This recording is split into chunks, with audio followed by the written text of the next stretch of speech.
Real Virginia is proudly produced by the Virginia Farm Bureau Federation. Since 1926, Farm Bureau has been working to preserve Virginia farms and our rural heritage. Visit our website at vafb.com. Hello everyone and welcome to Real Virginia, a show about Virginia agriculture and the people who produce the wonderful local products we enjoy. Brought to you by the Virginia Farm Bureau. A Virginia Small Farmer of the Year has been working to preserve her family farm's legacy. Growing vegetables indoors is the hot new garden trend for cold winter months. And we visit King and Queen County for this month's County Agricultural Close-Up feature.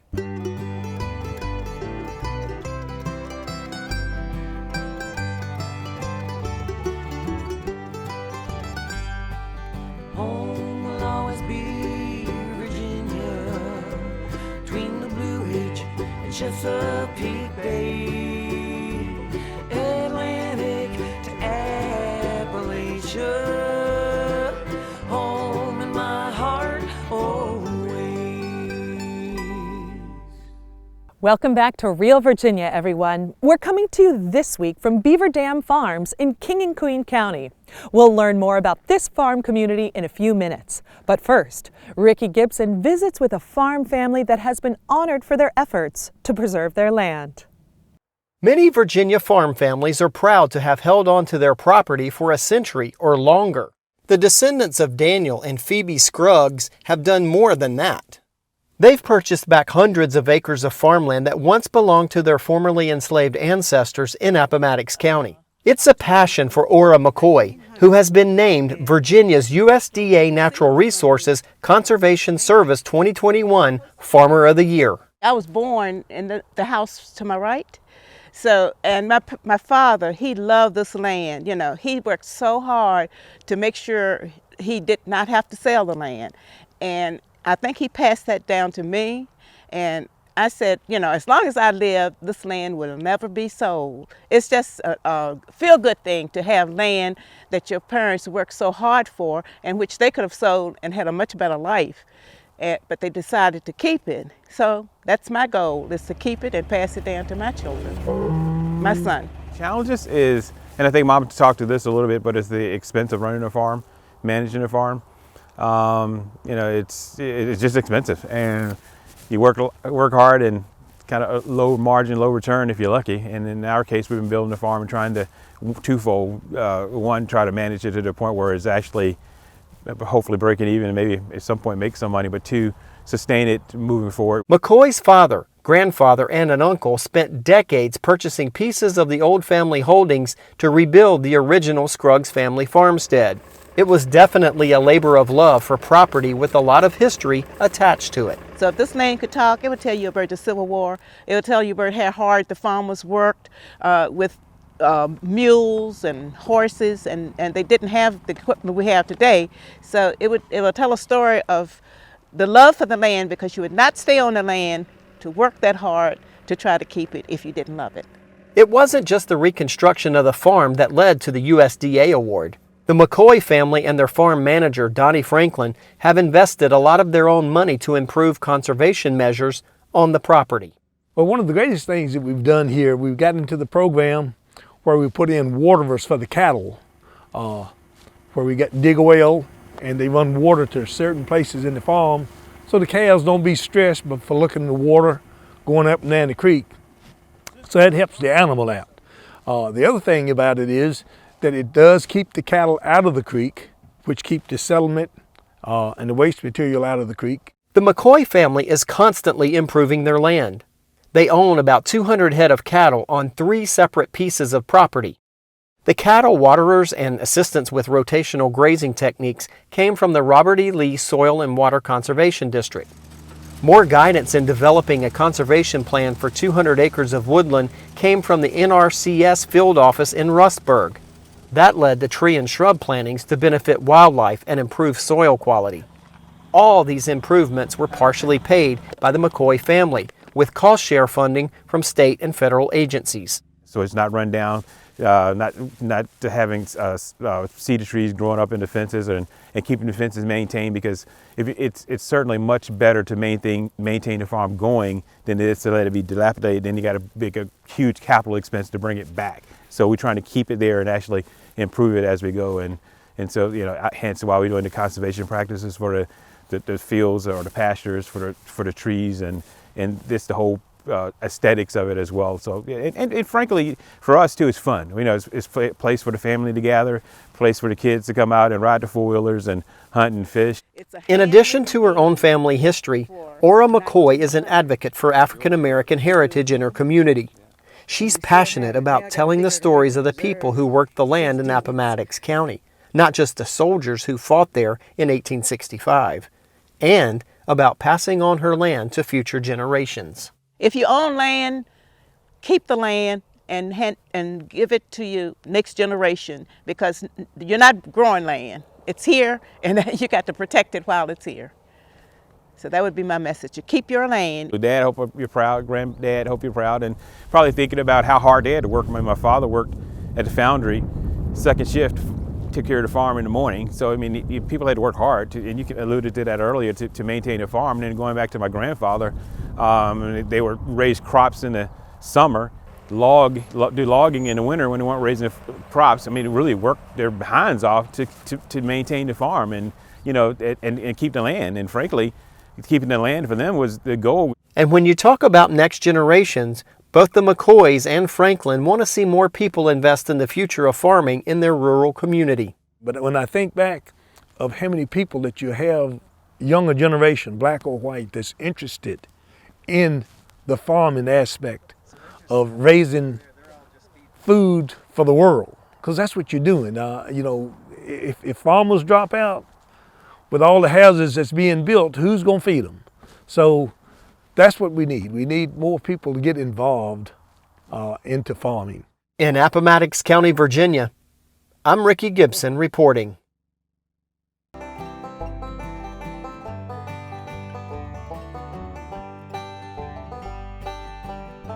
There are a number of state and federal programs that provide financial assistance to farmers who want to improve their land or prevent erosion.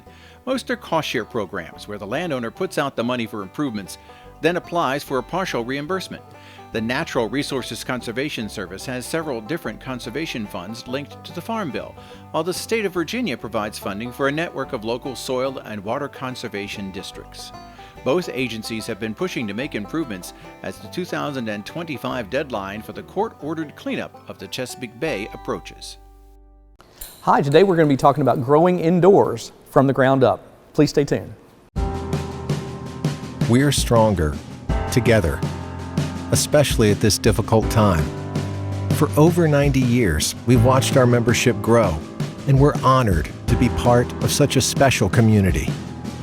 Thank you to the farmers who provide for us every day. Virginia Farm Bureau is proud to serve our members, their families, and to give back to our local communities.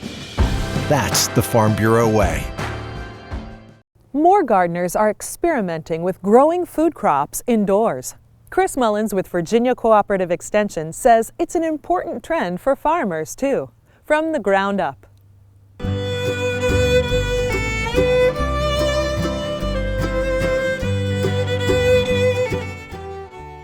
Well, hello and welcome. Today we're in Verona, Virginia, and we're at a company called Hive, and we're going to be talking about growing vegetables indoors, especially in the wintertime. We're here with Dr. Paul Edmondson, the chief scientist. Paul, thanks for letting us come out here today. Chris, good to see you. Welcome. Welcome to Hive. Well, thank you. So Hive, we're not talking about bees here. What does Hive mean?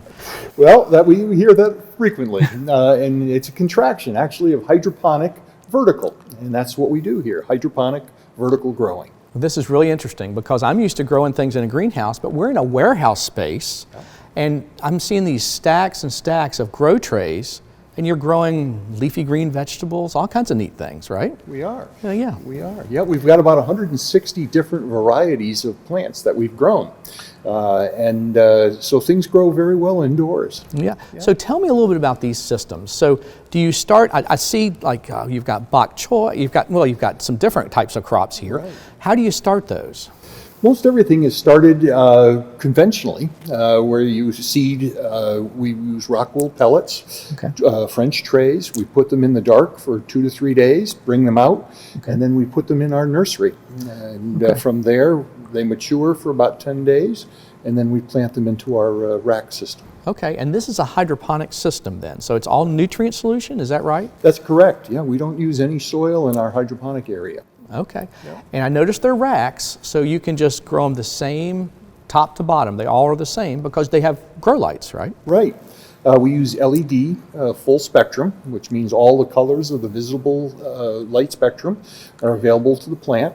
And that way we were able to grow many more varieties of plants than if we had specific wavelengths. So how long does it take to grow a crop from the time that you maybe put it in the system till it finishes, or the time that you germinate the seed? Sure. Depends on what you're growing, of course, but anywhere from seed to harvest on some things are as short as 21 days. Oh, wow. Other things, like basil, for example, 6 weeks, somewhere in that vicinity. Okay. So we're looking at maybe, depending on what you're talking about 25% increase or decrease, if you will, in the time it needs to grow. That's amazing. This truly is amazing technology. The grow lights, the system, how it works. I can see how this might be the future of growing leafy greens. We think so. Yeah, certainly. Well, you know, this is really, really cool, and I can see it on a large scale system. But what about for the home gardener? Is there something smaller that you guys work with that might be more suitable for them? No, that's a great question, Chris, and the answer is quite simply yes. One of the things that we're very interested in doing is involving the kids and home gardeners and people who are not in the commercial arena but want to use our technology. So what we did is we took the technology that we have in our large racks that you see here, and we miniaturized it in our what's called our LF1, Little Farm 1. Okay, let's go check one of those out. I'd love to see what it looks like. Absolutely. All right. So Paul, for home growers, this looks like a nice, more sizable unit for them. Sure, this is what's called our LF1 or Little Farm 1. This one happens to be set up as a microgreens growing unit. Oh, right. So microgreens, what are they? That's an interesting... Just exactly that, Chris. High density, high nutrition value, very quick growth. You'll see here probably 15 days or less to this size. And this has one plug. You plug it into the wall, and it's about, is it about 4 feet by 2 feet, something like that? Yep. Okay. Yep. So it doesn't take a big footprint up, but you've got potentially, what, 3 racks to grow things on. Yep, and you can... Your sky's the limit, if you will. Your imagination is the limit. Yeah. I know you were telling me earlier that you all are working on even a bigger unit than this, still a small scale, but something for have a little bit more production. Exactly. We've got a lot of medium-sized farms out there, or pretty advanced home growers who've asked us for an in-between unit. Sure. And we're working on that as we speak. Makes sense. Well, wow, just some amazing systems here. Really cool production. Thank you so much, Paul, for letting us come by and talk to you about this today. Come again. All right. Yeah, thank you. Well, for more information about growing indoors, contact your local county extension office and talk to a master gardener. For From the Ground Up, I'm Chris Mullins, and we'll see you next time. From the Ground Up is presented with the generous advice and assistance of Virginia Cooperative Extension. Visit their website at ext.vt.edu. Hi, I'm Chef Tammy Brawley from the Green Kitchen. Coming up, a delicious red quinoa salad. We hope you'll stay with us. And now, a sneak peek into a day in the life of a Virginia dairy cow. They get their day started. They have some lunch. Get some exercise. Spend time with their friends. And then end their day with dairy sweet dreams. Real dairy, real life, real delicious. Fresh greens are a treat to find in the winter. Chef Tammy Brawley has a recipe to add protein and flavor to a wintertime salad in the heart of the home. Hi, I'm Chef Tammy Brawley from the Green Kitchen. We're here today to show you a healthy salad. What I want you to keep in mind is that salad does not always mean lettuce. This is a red quinoa salad. I absolutely love using quinoa. Quinoa is actually, there's a couple of arguments out there that quinoa is a seed or it is a grain. I actually believe it to be a seed and not a grain. There's white quinoa, there's red quinoa, and there's what's called a tuxedo quinoa, which is black, white, and red. I prefer to use the red because I think it adds so much color. If you can hear it, it definitely sounds like a seed. And you cook it actually the same way you do rice. You want to add, in this case, we're cutting the recipe in half. We're going to do about a half a cup of quinoa to our pot. We're going to add about a cup of water.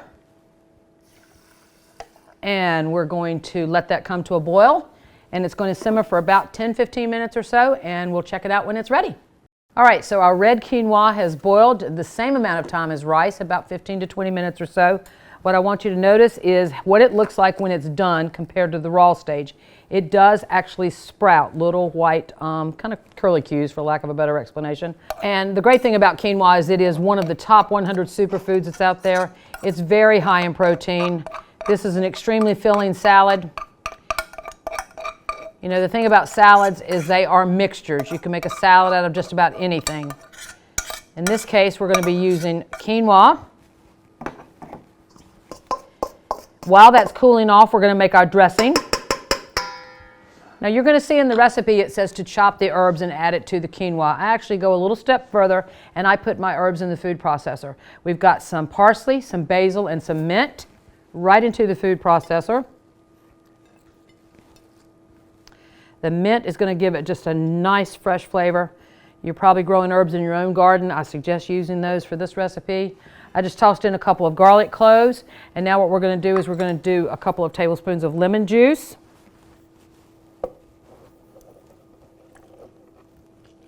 We want about 2 tablespoons or so, and that was a big lemon, so I'm not going to add any more. We want about 1.5 teaspoons of brown sugar. I happen to have some raw sugar here. Totally fine to use that. And we want 2 teaspoons of Dijon mustard.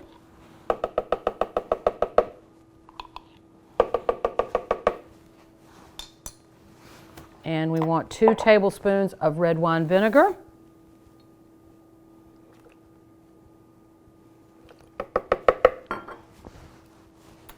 We're going to go ahead and process that a little bit. Oh, I almost forgot the lemon zest. Definitely some lemon zest.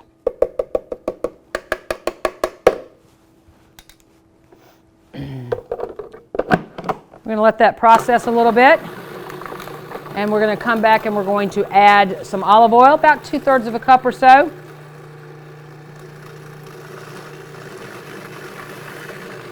And we're also going to add a little salt and pepper right through the feed tube at the top.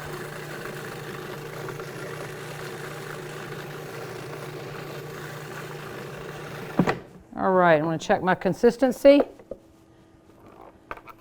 I could process it more if I wanted to, but I think it's beautiful the way it is. And now back to our salad. Now by this time your quinoa will have cooled off, which is great. And what I have done is I have blanched some delicious Virginia green beans and chopped some cherry tomatoes in half, and then I've got some artichoke hearts. If you cannot find just plain artichoke hearts quartered in a can with no marinade and you can only find the ones with the oil, it's okay. Go ahead and get them. It'll be a nice addition. We're going to add that to our red quinoa. We're going to stir that up. You can see it's starting to take on a beautiful color with the tomatoes. What I love about this salad, it is so versatile. If you don't like artichoke hearts, you can leave them out. If you'd like to substitute broccoli for the green beans, certainly go right ahead. And then the other thing is you can also add, if you wanted to add shrimp to this, makes a delicious summer salad. We're going to toss in some chopped almonds, or not chopped, excuse me, sliced toasted almonds. You can toast nuts in the oven at about 350, but you do not want to forget them. I set the timer quite a bit when I do nuts because I've walked over to the trash can many times with them burnt. And now for our dressing.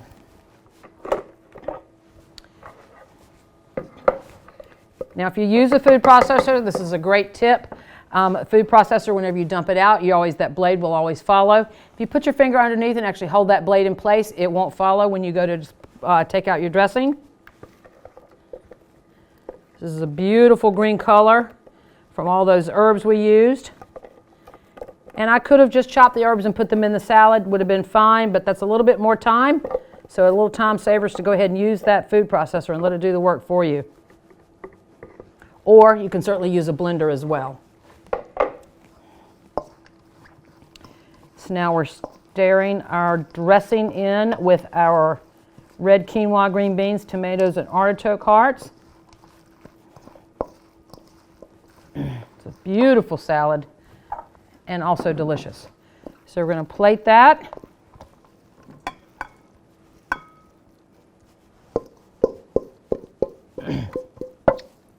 And come back and garnish it with a few more sliced toasted almonds right on the top. And there you have it, a delicious and healthy red quinoa salad. I'm Chef Tammy Brawley from the Green Kitchen, and we hope you'll join us next time on Heart of the Home.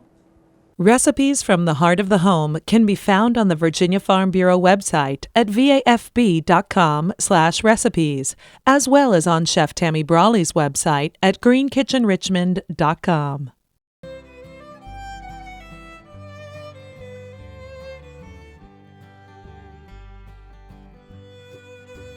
Consumer demand for fresh greens has expanded year-round, and the number of Virginia greenhouse operations continues to grow. There are more than 300 farm operations that raise fresh vegetables and herbs in greenhouses. Many of these operations are hydroponic, where the plants grow in water trays or are fed nutrients through a tube, instead of being raised in the soil. In addition to traditional greenhouse operations, hundreds of local food producers have built high tunnels to extend their growing seasons well into the winter and early spring. Even without supplemental heat, these tunnels can produce cold, hardy crops almost year-round. With a name like King and Queen County, this rural community has plenty of history to boast about. And Burke Moeller reports residents here are staying close to their farm roots, even in the 21st century. Located in Virginia's Middle Peninsula region, King and Queen has been called Virginia's longest county, running 72 miles from top to bottom. Residents of this rural community earn a living working both cropland and forest land. King and Queen County dates back to 1691 and is named after King William III and Queen Mary II of England. Agriculture was a critical part of the county then, and it remains that way today. Agriculture is very important. It makes up 80% of the county's revenue. The largest form of farming or agriculture in the county is row crop farming as well as forestry. The main row crops produced here are corn, soybeans, wheat, and barley. Bill Henley works for nearby Montague Farms and is helping that operation grow specialty barley in King and Queen County. So what we're looking at here is some Avalon 2-row barley. It was a barley that was released by the Virginia Tech Small Grains Breeding Program, and it will be analyzed for its malting qualities. And it's just an opportunity for us to produce a small grain that we get a premium price for in lieu of producing just feed barley, which is not as lucrative. King and Queen County also has one large dairy operation at Beaver Dam Farm. The dairy industry in Virginia has been challenging in recent years, but Bruce Carlton knows the secret to staying productive. Hard work, and we think being diversified, being using grain as well as the milk, and we sell beef. We don't have beef cattle, but we grow our own Holstein steers and sell those. So we think being diversified keeps us, viable. They also grow corn, soybeans, alfalfa, and several varieties of grass, wheat, and barley on just over 1,000 acres under cultivation. King and Queen County's forest industry is vast. According to one study published by the University of Virginia, the county's forest industry is responsible for between $1.5 to $5.4 million in economic activity. For 2019, the U.S. Forest Service reported 137,976 acres of forest land for King and Queen. In 2018, the harvest value was roughly $6,180,000. The county has 151 farms, covering 48,246 acres. The market value of all agricultural products is $18,374,000. Most of that comes from crops, which bring in $13,884,000. Grains produce $12,748,000. Soybeans are grown on 15,544 acres, while corn for grain is grown on 12,347 acres. Vegetables bring in $658,000. Livestock brings in $4,490,000. The county is also home to a fish hatchery. Chris Dahlem has managed the facility for over 25 years. Our primary objective here is to raise a couple million small fish, inch and a half, for the purpose of sport fishing enhancement. We also do fish restoration. So some of the restoration projects we've done, black-banded sunfish, striped bass, and American shad are the primary ones since I've been here. King and Queen County only recently put in its first stoplight. The rural character of the county hasn't changed in the 300-plus years since its founding. However, some who live here are hopeful that new infrastructure could help their community connect better with the rest of the world. And we're very excited about that. Our county has been picked for some grants to help enhance the rural broadband, and that could provide opportunities for folks to have that rural country lifestyle, raise their families in that setting, and also be able to maintain professional jobs without having to drive outside of King and Queen County. I see growth in agriculture diversity coming into the county. I see other businesses that are looking to come into King and Queen County as well. King and Queen is holding its own as a rural area. It's not getting built up like areas like you'd see to the north or down as you get to the Tidewater area. It's still kept its rustic and rural development. The people of King and Queen County are determined to preserve the rural texture of their community, while keeping an eye out for changes on the horizon that could help the area prosper. In King and Queen County, I'm Burke Moeller reporting. We're so glad you could join us this week to celebrate all the bounty Virginia has to offer. From the kitchen to your home and garden to our beautiful wide open spaces, we are proud to say that this is real Virginia. For everyone from the Virginia Farm Bureau, thanks for watching. Make it a great week.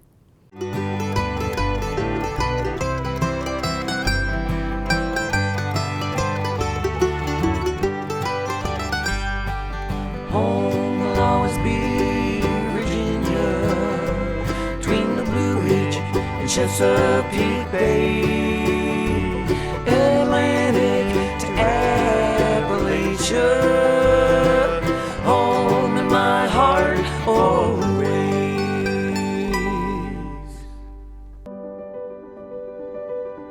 They're out there on the front lines. The brave, the dedicated, the relentless.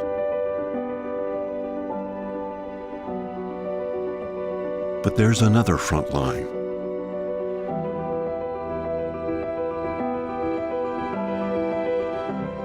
The one that helps nourish all others while facing epic struggles of their own.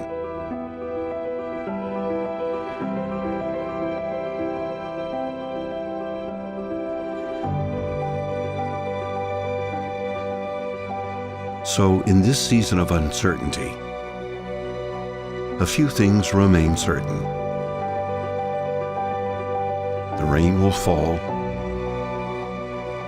the sun will shine, and together we'll continue to grow.